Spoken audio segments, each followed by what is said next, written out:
Here are the top 3 things to look for when choosing a supplement brand. Look for a supplement that has third-party testing on the label. This is because the US does not regulate supplements, so you want to be making sure that they're getting tested by someone that has no bias towards the company. The second thing you want to look for when choosing a supplement is the GMP stamp.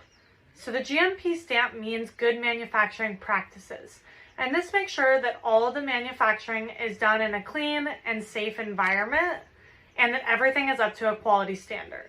The third thing is you want to choose a supplement that has the dosages of each compound listed on the label in a clear and easy to understand way.